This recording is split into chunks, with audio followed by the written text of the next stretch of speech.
the Canadian diplomats and saying, don't mind him, he's just popping off, that's just election era rhetoric, doesn't mean anything. Presidential candidate Barack Obama was publicly criticizing the North American Free Trade Agreement in a bid for votes, but privately telling Canadian officials not to worry about it. He said that he was going to bring us peace in the Middle East. He said that he was going to bring us transparency and a balanced economy. He said that he was going to not have lobbyists. He said he was going to clean up government. He said he was going to work for the environment. And point by point by point, within the first month of his inauguration, he has lied and deceived and cheated the American people.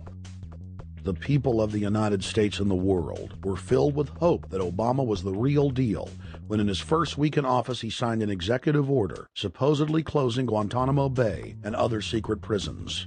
Then the press actually had a chance to read the executive order and were shocked to find that the executive order only said that Obama was thinking about closing Guantanamo in a year. But worst of all, the executive order continued the practice of rendition, which the LA Times called secret abductions. They don't know. They think that he's signed off immediately on closing Guantanamo, but he's allowing prisoners now to be taken to foreign countries and not knowing where they're sending them and to be tortured in foreign countries. They don't know that they kept that provision in there. Obama is now continuing the practice of secret arrest, secret prisons, and most importantly, indefinite detention without trial. When a British High Court said that it was preparing to release secret British and U.S. torture orders that prove that the Bush administration was ordering personnel to systematically abuse detainees, Barack Obama threatened to cut off all U.S. intelligence ties to England. To add insult to injury, he stated that the program was important to national security, not only endorsing Bush's crimes, but continuing them. Obama voted for a reinstatement of the Patriot Act.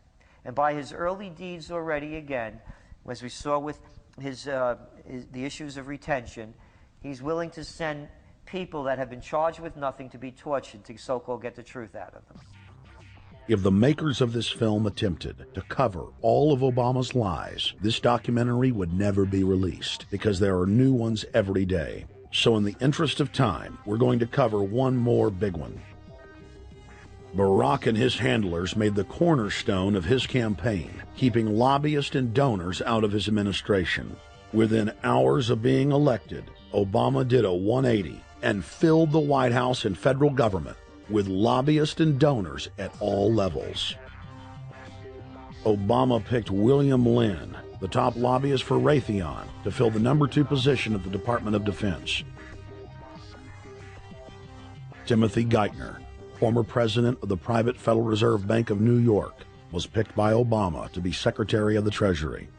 Geithner promptly crammed the Treasury Department full of lobbyists, like his chief of staff, Mark Patterson, formerly the top lobbyist at Goldman Sachs. Obama appointed top lobbyist to the Saudi royal family, George Mitchell, as the lead Middle Eastern envoy. Obama appointed the king of Wall Street lobbyists, Leon Panetta, to head up the CIA. Obama tapped Tom Daschle, top lobbyist for healthcare firms, to run the Department of Health and Human Services, and the list goes on and on. Then, 3 weeks into his administration, Obama launched a new lie, more outrageous than the previous. With Academy Award-level conviction, he said that he was upset about the banker bailout, which his own chief of staff, Rahm Emanuel, another former Wall Street executive, had engineered. Obama said that he had signed an executive order capping the CEO's salaries of those who had taken the bailout money. There was just 2 problems. All the major banks and brokerage firms were exempt, and the new order only dealt with any future bailouts, and those were to be on the honor system. What gets people upset, and rightfully so, are executives being rewarded for failure. AIG, Bank of America, and Citigroup, which have received billions in bailout money, don't fall under this plan. Only banks negotiating future agreements with the government will be restricted. But this appears to be built on an honor system, and White House Press Secretary Robert Gibbs had a hard time explaining how enforcement would work. Well, let me get, I will get clarification from Treasury on that. Generally speaking, this is already the biggest liar and the biggest disappointment that we've seen in recent history. And again, qualitatively beyond the rather low standards set by Bush the Elder and Clinton in terms of delivering on promises. Bottom line, Obama is a fantastic actor and an even better liar. His track record is clear. He has done the opposite of everything he told the people he would do. They'll make up one lie after another.